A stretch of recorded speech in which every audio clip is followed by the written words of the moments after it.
Hoy vamos a analizar un caso aterrador que te dejará impactado. Así que mira este video hasta el final.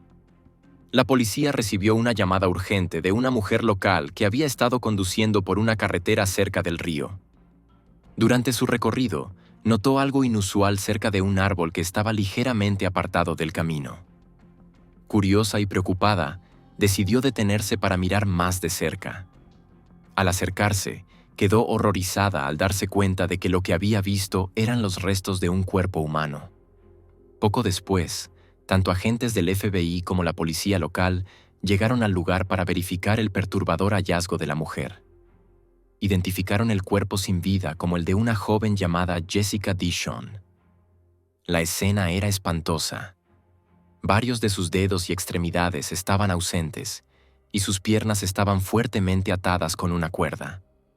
Los investigadores también notaron que parte de su ropa faltaba, lo que los llevó a sospechar que Jessica había sido agredida sexualmente. Se encontraron numerosos moretones en su cuerpo, lo que sugería que había estado involucrada en una lucha violenta antes de su trágico fallecimiento. Queridos espectadores, tenemos las mejores historias de crímenes en nuestro canal. Para no perdérselas, asegúrense de suscribirse y por favor denle me gusta al video. Este es un caso documentado que tuvo lugar en Shepherdsville. Se trata de una mujer llamada Jessica Dishon, quien nació el 2 de mayo de 1982. Shepherdsville, un pequeño pueblo estadounidense rodeado de campos ondulados y bosques densos, era un lugar sereno donde el tiempo parecía ir más lento. La mayoría de los residentes estaban profundamente arraigados en la comunidad, trabajando en granjas o dirigiendo pequeños negocios familiares. Los vecinos no eran solo conocidos, sino a menudo amigos de toda la vida que celebraban juntos las alegrías de la vida y compartían sus cargas. Desde sus primeros años de vida, Jessica irradiaba una calidez que la hacía entrañable para todos los que la conocían. Su brillante sonrisa era contagiosa, y su actitud amigable la convertía en el tipo de persona hacia la cual la gente gravitaba. Pasó gran parte de su infancia al aire libre, ya sea montando su querida bicicleta por las tranquilas calles de su vecindario o explorando los bosques cercanos. Su amor por la naturaleza y su espíritu aventurero la convirtieron en una figura habitual de la comunidad, una niña que conocía cada rincón de su pueblo. En la escuela, Jessica se destacó como una estudiante atenta y trabajadora.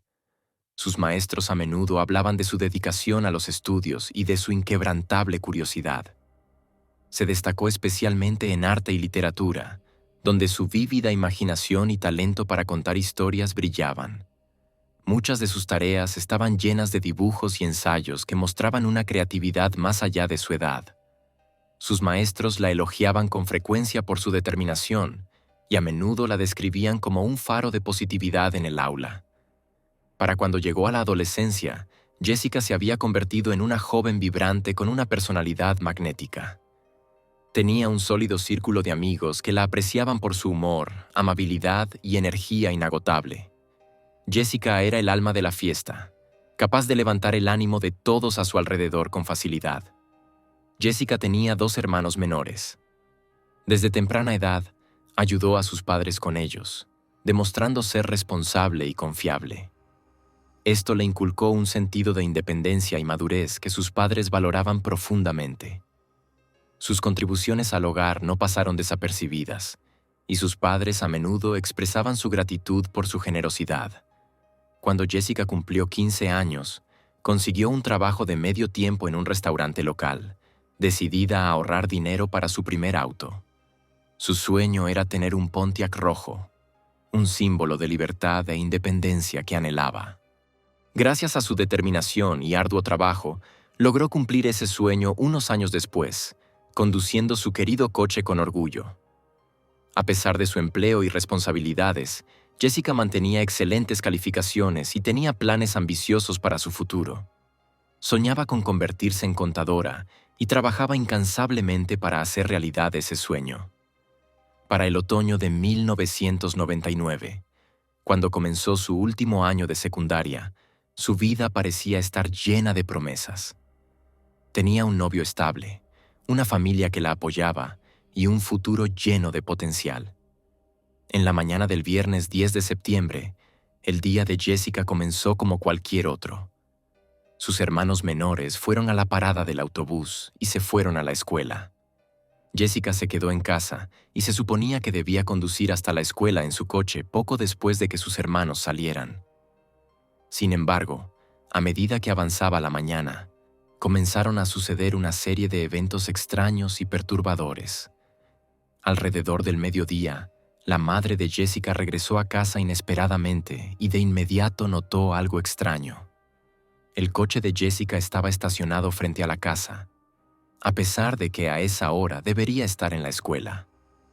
Desconcertada, su madre entró a la casa llamándola. Supuso que su hija se había quedado dormida y había perdido la clase, pero el dormitorio de Jessica estaba vacío.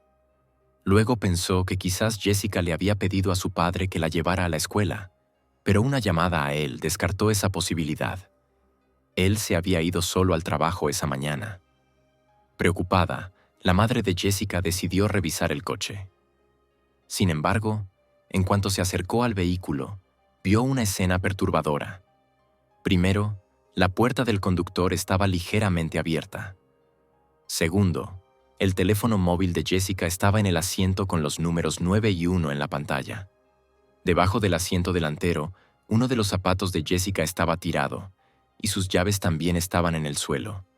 En el asiento trasero estaban sus libros escolares, ropa del trabajo y bolso. El inquietante descubrimiento provocó una oleada de pánico en su madre. Estaba claro que algo andaba terriblemente mal. Las pertenencias de Jessica estaban todas ahí, pero no había rastro de ella.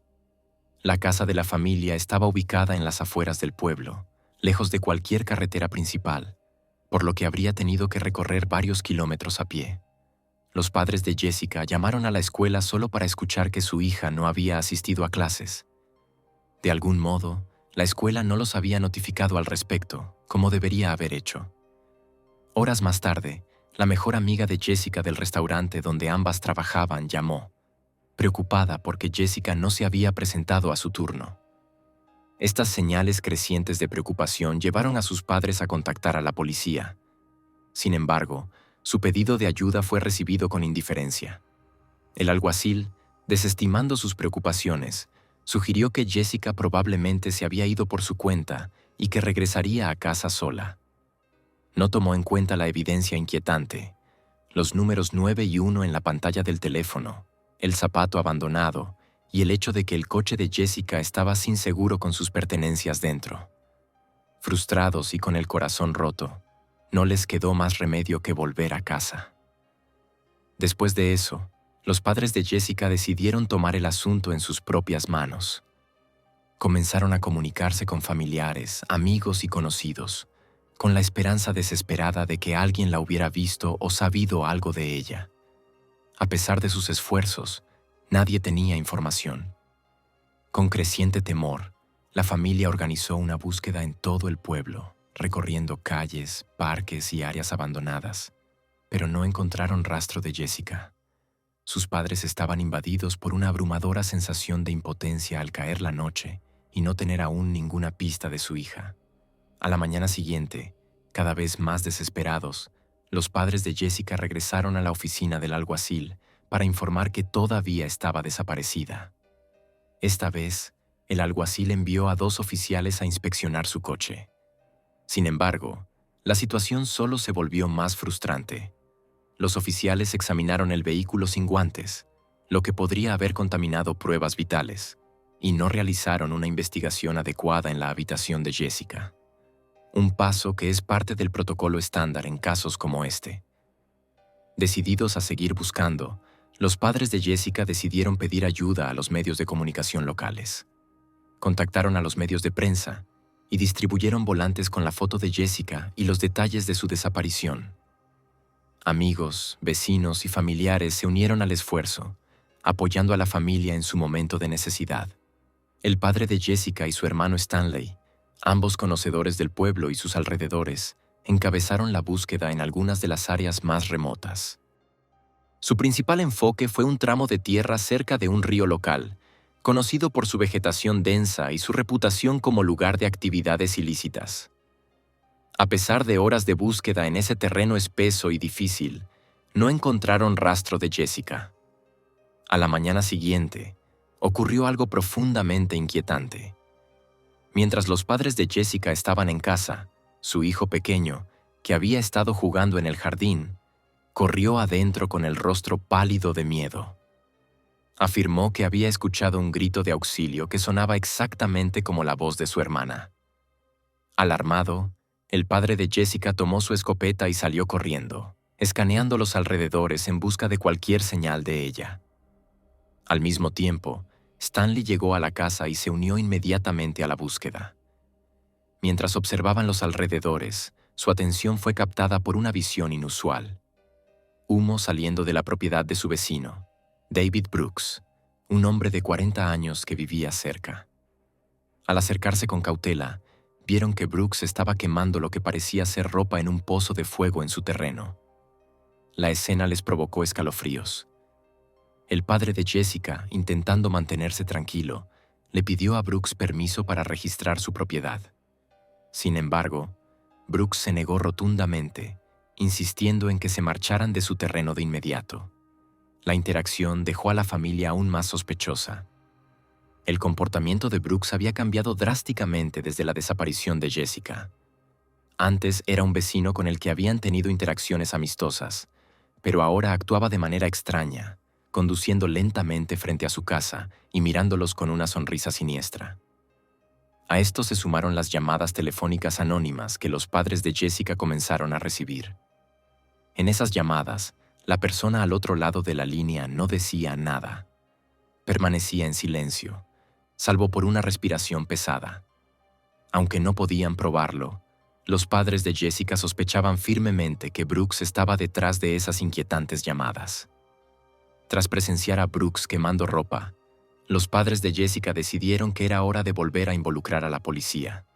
Informaron lo que habían visto y solicitaron que los agentes trajeran perros rastreadores para buscar en la propiedad de Brooks. A regañadientes, la policía accedió, utilizando ropa de Jessica para proporcionar un olor a los perros. La búsqueda arrojó algunos resultados. Los perros se sintieron atraídos por el pozo de fuego y por un cobertizo donde encontraron un par de guantes negros.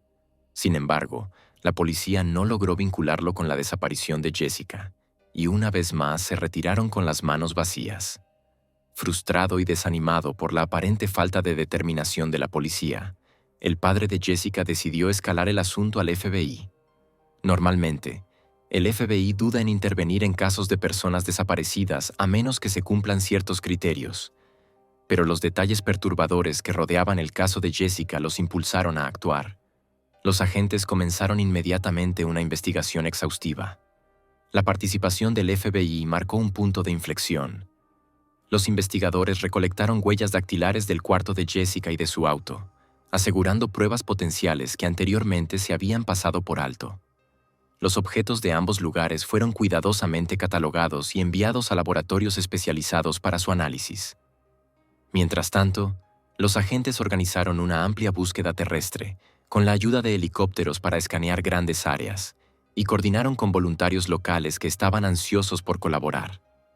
La búsqueda se extendió mucho más allá de los límites del pueblo, cubriendo bosques, ríos y edificios abandonados con la esperanza de descubrir cualquier pista que pudiera llevarlos hasta Jessica. Examinaron cuidadosamente el estanque cerca de la casa de Jessica, considerando todas las versiones más sombrías, incluida la posibilidad de que su cuerpo estuviera sumergido bajo el agua. Buzos y expertos forenses trabajaron incansablemente, revisando las turbias profundidades en un esfuerzo meticuloso por encontrar cualquier rastro de ella. Simultáneamente, agentes del FBI realizaron una búsqueda exhaustiva en la granja de Brooks. La naturaleza perturbadora de sus hallazgos profundizó el misterio. Dentro de uno de los cobertizos deteriorados en su propiedad, tropezaron con algo escalofriante. Una fotografía impresa de Jessica, cuidadosamente escondida entre otros objetos aparentemente aleatorios. Este descubrimiento sacudió al equipo de investigación, reforzando aún más su creencia de que Brooks estaba involucrado en la desaparición de Jessica. Sus sospechas también se extendieron al hermano menor de Brooks, Joseph, un hombre de 35 años que mostró un comportamiento peculiar durante la búsqueda.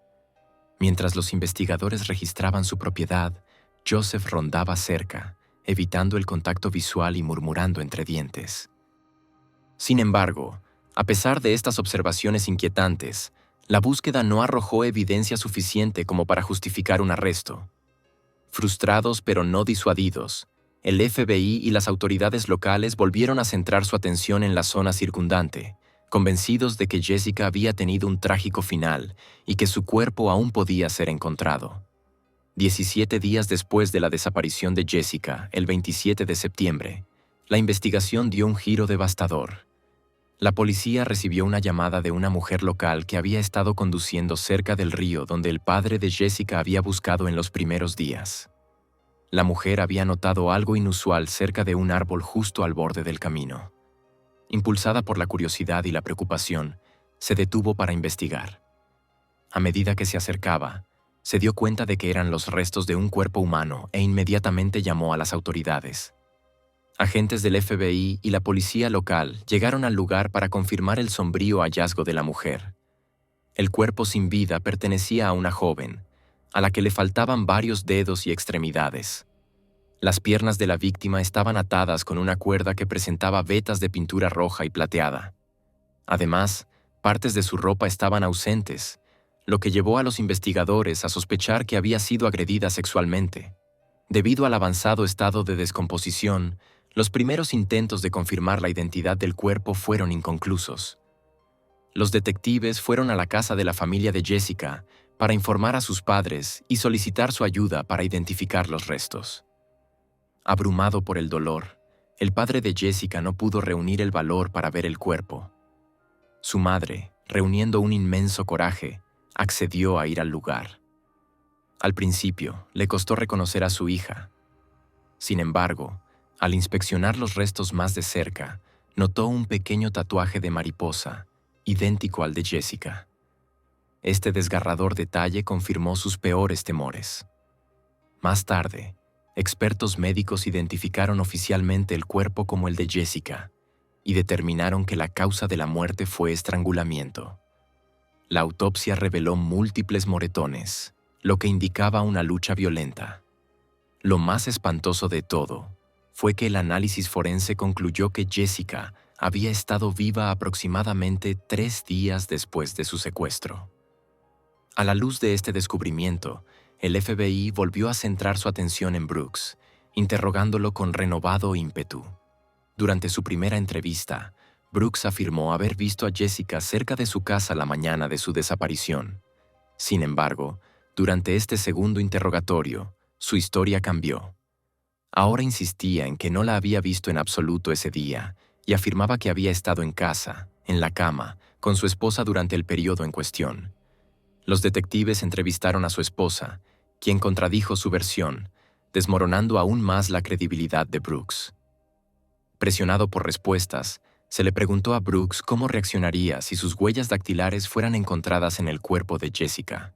Aunque los investigadores no tenían tal evidencia, la respuesta de Brooks fue escalofriante. Declaró que no tendría más opción que confesar.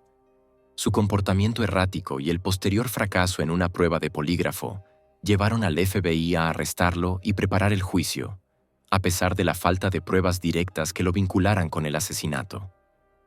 Mientras los detectives se apresuraban a construir su caso, revisaron cada detalle de la investigación. Durante un registro anterior del auto de Brooks, habían descubierto una cuerda sorprendentemente similar a la que se usó para atar las piernas de Jessica. Aunque no se encontró evidencia de ADN en ella, su presencia añadió otra capa de evidencia circunstancial en su contra. El juicio comenzó en enero de 2003, atrayendo una gran atención mediática. El abogado defensor de Brooks argumentó vehementemente que la fiscalía no tenía pruebas concretas que vincularan a su cliente con el crimen. Señaló la falta de ADN, testigos presenciales o un arma homicida definitiva. Durante el juicio, surgió un nuevo y escalofriante detalle. Cuando se descubrió inicialmente el cuerpo de Jessica, se encontraron restos adicionales, incluidas algunas de sus extremidades faltantes, esparcidos cerca. Colocaron la evidencia en contenedores especiales, entregándolos apresuradamente al departamento de policía local. A pesar de las etiquetas prominentes que instruían que los materiales debían almacenarse en refrigeración para evitar la degradación, los oficiales inexplicablemente ignoraron estas advertencias. En cambio, las cajas fueron dejadas a temperatura ambiente durante días, lo que llevó a una descomposición extensa. Esta negligencia convirtió en inútil evidencia forense crítica, incluyendo posibles rastros de ADN del asesino. Cualquier posibilidad de identificar al autor mediante métodos forenses modernos se perdió. En consecuencia, cuando el caso llegó a juicio, la evidencia circunstancial restante contra Brooks fue considerada insuficiente. No tenía el peso necesario para convencer al jurado más allá de toda duda razonable. Al final, los miembros del jurado no pudieron alcanzar un veredicto unánime. El estancamiento resultó en la liberación de Brooks, ya que las leyes estatales sobre la doble incriminación solo permitían un nuevo juicio si surgía evidencia sustancial nueva. Para los padres de Jessica, sumidos en el dolor, este resultado fue un golpe insuperable. Albergaban pocas dudas de que Brooks era responsable del brutal asesinato de su hija. Ahora, con la liberación de Brooks y la evidencia comprometida, sus posibilidades de obtener justicia parecían irreparablemente destruidas.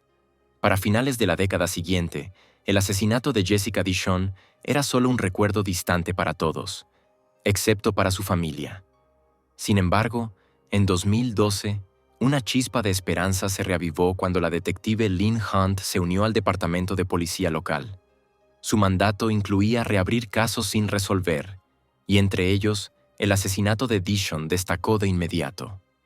Al sumergirse en los archivos del caso, Hunt se horrorizó por el trabajo deficiente de sus predecesores. Documentos críticos estaban llenos de errores y omisiones, mientras que pasos clave de la investigación aparentemente nunca se habían realizado. Entrevistas con testigos cruciales no estaban documentadas, y la cadena de custodia de la evidencia física era inexistente. Rápidamente se hizo evidente que la investigación había sido manejada de forma tan catastrófica que Hunt tendría que reconstruir el caso desde cero, a pesar del paso abrumador de 13 años desde la muerte de Jessica. El primer paso de Hunt fue volver a conectarse con la familia de Jessica. Durante su visita, uno de los hermanos de Jessica, ya adulto y viviendo separado de sus padres, le entregó una caja con pertenencias que habían estado en el coche de Jessica en el momento de su desaparición.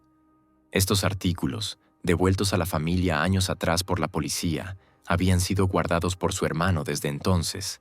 Al examinar el contenido, la frustración de Hunt creció. El mal manejo de la evidencia se extendía incluso a estos efectos personales.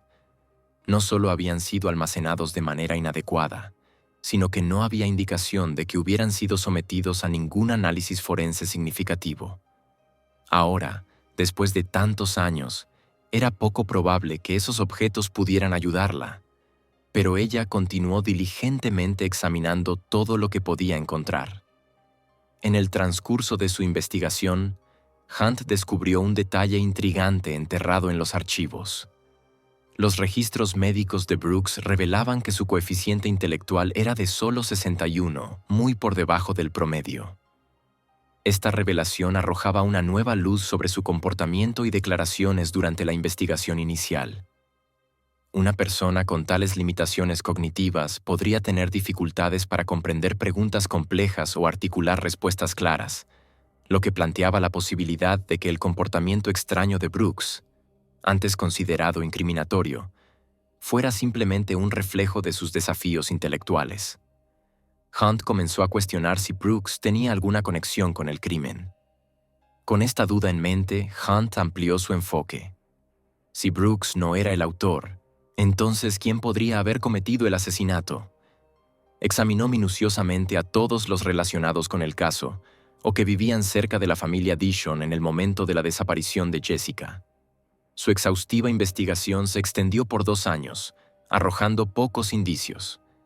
Entonces, en septiembre de 2014, casi 15 años después del asesinato de Jessica, un posible avance llegó de forma inesperada.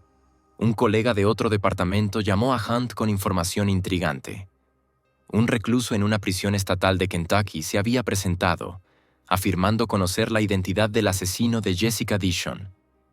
Aunque desconfiada, Hunt sabía que no podía descartar la pista sin investigarla. Los informantes en prisión a menudo fabricaban historias buscando reducción de condenas o mejores condiciones de vida. Sin embargo, esta pista era lo suficientemente específica como para merecer atención. Hunt organizó una reunión con el recluso, quien reveló que una vez había compartido celda con otro hombre condenado por abuso infantil. Este antecedente criminal compartido había forjado un vínculo entre ellos, llevándolos a intercambiar detalles sobre sus delitos. Un día, el compañero de celda confesó un crimen mucho más grave: el asesinato de Jessica Dishon.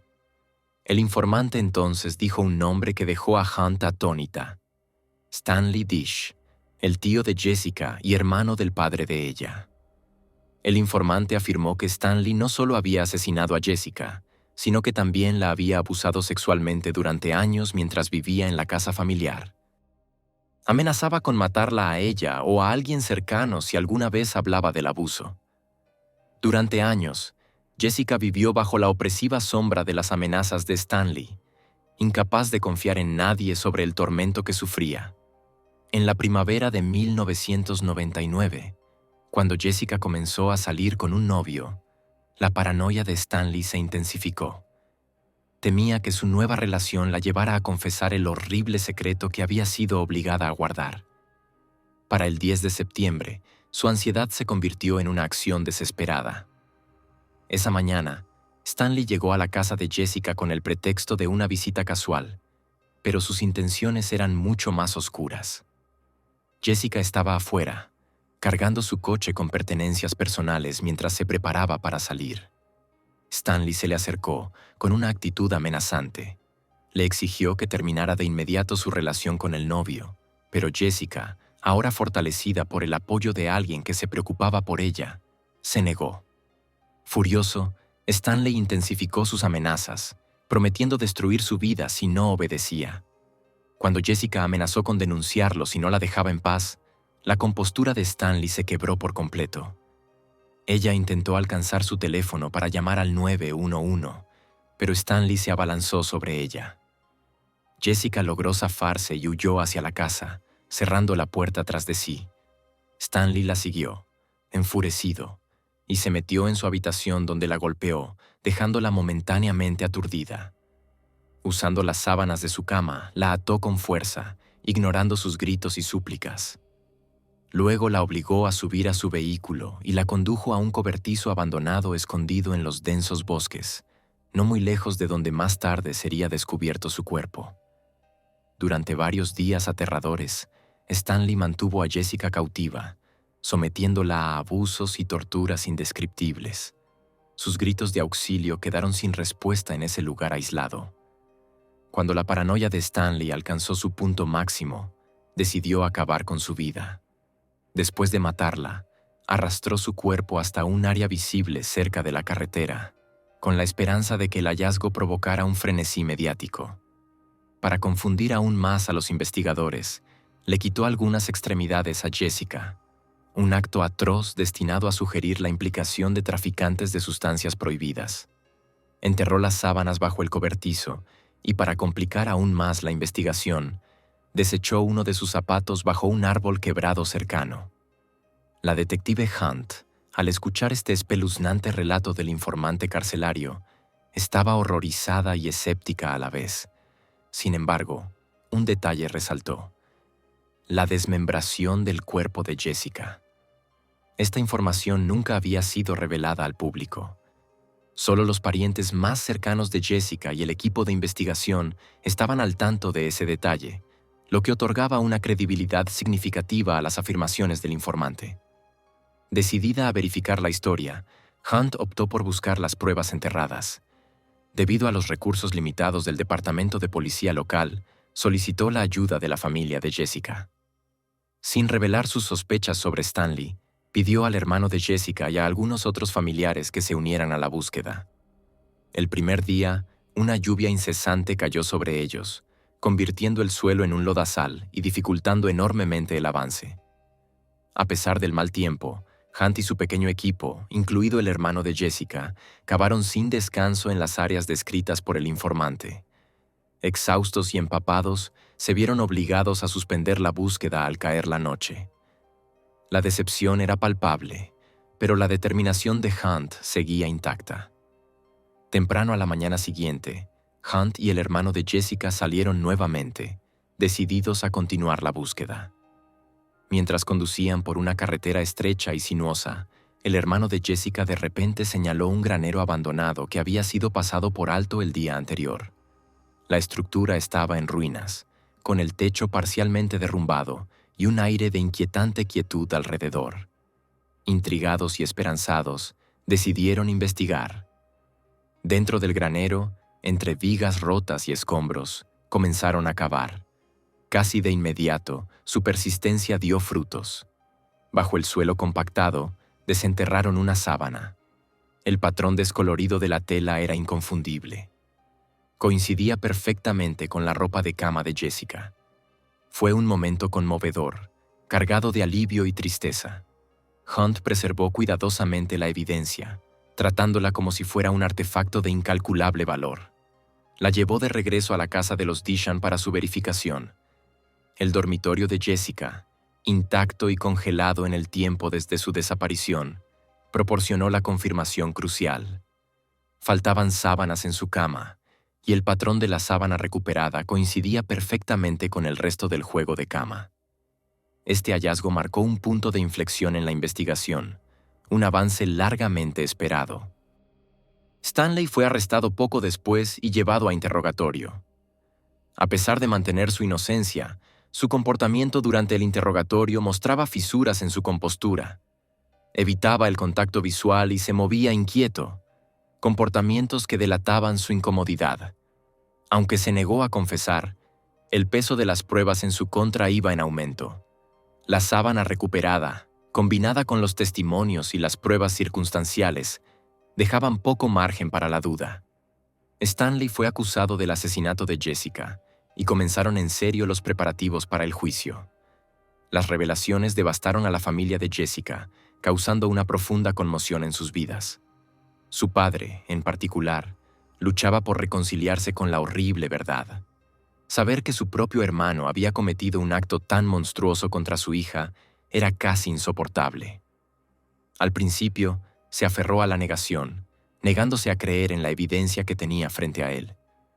Sin embargo, gradualmente, el peso abrumador de los hechos lo obligó a enfrentarse a la realidad. Los recuerdos de los primeros días tras la desaparición de Jessica volvieron a él, incluyendo el inquietante momento en que Stanley sugirió buscar junto al río. Esa área estaba incómodamente cerca del granero donde finalmente se encontró el cuerpo de Jessica. En ese momento, Stanley fingió estar enfermo e insistió en que lo llevaran a casa, un movimiento que ahora parecía calculado para desviar la atención. A medida que se acercaba el juicio, Hunt investigó más a fondo el pasado de Stanley, descubriendo un historial inquietante y persistente de comportamiento depredador. Años atrás, había cumplido condena por agredir a otra niña de la familia. Pero esa condena era solo la punta del iceberg. A medida que se difundía la noticia de su arresto, varias otras parientes mujeres se presentaron con historias escalofriantes. Cada una relataba un patrón similar. Stanley se acercaba a sus familiares con una historia triste, alegando que no tenía dónde vivir y suplicando por alojamiento temporal. Conmovidas por su situación, lo acogían en sus hogares. Una vez dentro, Stanley se aprovechaba de su confianza, atacando a las jóvenes del hogar. Usaba amenazas para asegurar su silencio. Con los años, cada vez más testimonios salían a la luz, pintando un retrato horroroso de un hombre que había pasado décadas destruyendo vidas. La detective Hunt recopiló meticulosamente estos testimonios, presentando una narrativa escalofriante de un depredador que operaba en las sombras de su propia familia. La policía concluyó que el comportamiento depredador de Stanley se había extendido por 3 décadas, afectando a innumerables personas. A pesar de este historial condenatorio, Hunt sabía que asegurar una condena por el asesinato de Jessica no sería sencillo. El caso carecía del tipo de pruebas físicas concretas e irrefutables que los jurados suelen requerir. No había huellas dactilares, ni ADN, ni testigos presenciales del crimen en sí. Decidida a no permitir que estos desafíos descarrilaran sus esfuerzos, Hunt continuó examinando cada aspecto del caso. Su perseverancia la llevó a una caja olvidada de antiguos archivos, cubierta de polvo en una esquina de la sala de evidencias. Mientras revisaba su contenido desorganizado, su frustración con los investigadores originales aumentaba. Entre los papeles mal archivados, descubrió una carta fechada el 26 de junio de 2002. Esta carta, escrita por otro informante, contenía la misma historia espeluznante que Hunt había escuchado años después del preso de Kentucky. El informante, un excompañero de celda de Stanley, revelaba que durante el verano de 2002, Stanley había confesado haber asesinado a Jessica mientras cumplía condena por agredir a otro familiar menor de edad. La carta detallaba la admisión de culpabilidad de Stanley y describía los actos atroces que había cometido contra su sobrina. Era un documento incriminatorio, pero la policía de aquel entonces lo desestimó por completo. Convencidos de la culpabilidad de Brooks, se negaron a considerar la posibilidad de otro sospechoso, dejando de lado pruebas cruciales. Para Hunt, este descubrimiento fue indignante. La negligencia de sus predecesores había permitido que Stanley eludiera la justicia durante años, prolongando el sufrimiento de la familia de Jessica. Ahora, con esa carta en mano, esperaba usarla como una pieza clave en el próximo juicio. El peso de la historia del caso la abrumaba, pero se propuso verlo hasta el final. Sabía que, después de tantos años, la justicia retrasada era la única justicia posible de alcanzar. El juicio comenzó en 2015, y desde el principio, Stanley sostuvo su inocencia. No mostró remordimiento alguno, ni reconocimiento del dolor que había causado. Los padres de Jessica, sentados en la sala del tribunal, apenas podían mirarlo. La traición de un miembro de la familia, alguien en quien habían confiado, era casi demasiado para soportar. Su rabia se agravaba con la negativa de Stanley a confesar, privándolos incluso del más mínimo grado de cierre emocional. La fiscalía enfrentaba una dura batalla. Sabían que lograr una condena por asesinato sería complicado.